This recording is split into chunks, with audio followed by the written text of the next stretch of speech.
ఖైరతాబాద్ గణేష్ వినాయక చవితి వస్తుందంటే చాలు అందరి చూపు అటువైపే ఉంటుంది. ఈ ఏడాది విగ్రహం ఎత్తి ఎంత ఉంటుంది, ఈసారి స్పెషాలిటీ ఏంటని చర్చించుకుంటూ ఉంటారు జనం. అలాంటి వినాయకుడి విగ్రహం ఎత్తు విషయంలో ఉత్సవ కమిటీ ప్రభుత్వం మధ్య వివాదం మొదలైంది.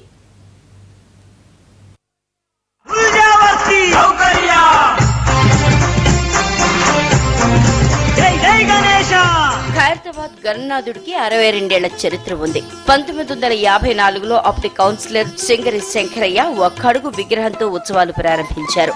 ప్రతి ఏటా ఒక్కో అడుగు పెంచుతూ 60 సంవత్సరాలకు 60 అడుగుల ఎత్తు విగ్రహాన్ని ప్రతిష్ఠించి షష్ఠి పూర్తి నిర్వహించారు.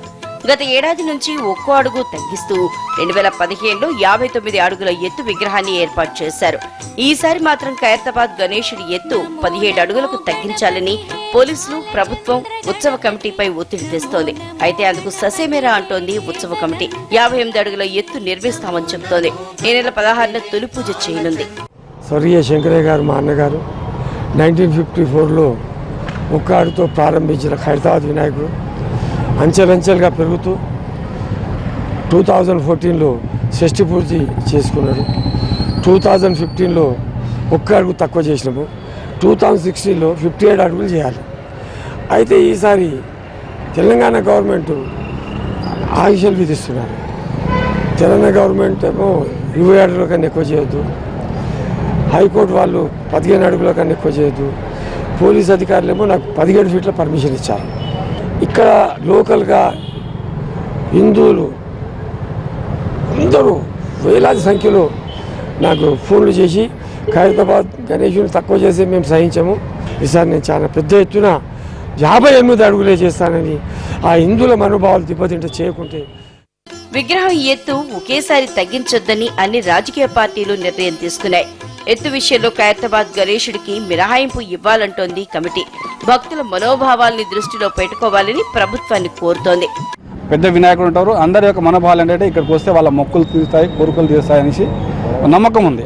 ఆ నమ్మకాన్ని దెబ్బతీసే విధంగా ఒక వర్గానికి, ఒక మతానికి ఒక విధంగా చూడాలి. ఇంకొకటి హిందువుల మనోభావాలు దెబ్బతినక పని చేయకూడదు అనేసి ప్రభుత్వాన్ని మరియు పోలీస్ డిపార్ట్మెంట్కి స్థానికులందరూ కోరుతున్నారు. మరోవైపు ఖైరతాబాద్ వినాయక విగ్రహం వల్ల పర్యావరణానికి హాని లేదంటున్నారు. వాటర్ కలర్స్ తోనే నిర్మిస్తున్నామని చెప్తున్నారు. మొదట హుస్సేన్ సాగర్ ను శుభ్రం చేసి తర్వాత విగ్రహాల ఎత్తు గురించి మాట్లాడాలని సూచిస్తున్నారు. హైట్ అసలు మేము ఎందుకు తగ్గియాలి అనేది మాత్రం ముందు క్వశ్చన్ మార్క్ అండి. ఇక్కడ హైట్ తగ్గిస్తే హిందువుల మనోభావాలు దెబ్బతింటాయి. మొదటిగా ఒకవేళ పర్యావరణానికి ఏమైనా నష్టం జరుగుతుందంటే ముందు హుస్సేన్ సాగర్లో ఉన్న కాలువలన్నింటినీ ముందు మూయించండి. ఈరోజు వినాయకులను వేస్తే పర్యావరణం హుస్సేన్ సాగర్ మొత్తము కలుషితమైతే ఈ ప్రభుత్వం ఏదైతే చెప్తుందో ముందు ఈ జాగ్రత్తలు తీసుకోండి. ఖైరతాబాద్ గణేశుడి విగ్రహం ఎత్తు తగ్గించాలనే ప్రభుత్వం, పోలీసుల నిర్ణయాన్ని భక్తులు తీవ్రంగా వ్యతిరేకిస్తున్నారు. ఎత్తు తగ్గిస్తే ఒప్పుకునేదే లేదంటున్నారు. 16న కర్ర పూజ నిర్వహించి మహాగణపతిని నిర్మించి తీరతామంటున్నారు. మేము పుట్టక ముందు నుంచి పూర్వం పెద్దలు ఇక్కడ చిన్న విగ్రహం నుంచి పెద్ద విగ్రహం వరకు ఇప్పటి వరకు వచ్చింది. ప్రపంచం అంతా అందరు ఎదురు చూసేది ఖైరతాబాద్ గణేశుడు అనేది ఒకటి చరిత్ర నిలిచి ఉన్నది. ఈరోజు మా యొక్క వినాయకుని చిన్న చేయడం అనడం చాలా దురదృష్టకరమైన వార్త. ఇది వినలేకపోయి మేము మా బస్తీ స్థానికులం అందరం ఒకటే నిన్న మేము జరుపుకున్న మీటింగ్ ఏమనగా ఇక్కడ ఇప్పుడు వినాయకుని చిన్న చేసినచ్చో మేము ఇక్కడ ధర్నా చేయని కూడా ఇంకా పోమా. అటు ప్రభుత్వం, ఇటు ఉత్సవ కమిటీ మధ్య వివాదం నేపథ్యంలో భక్తుల్లో ఆందోళన నెలకొంది.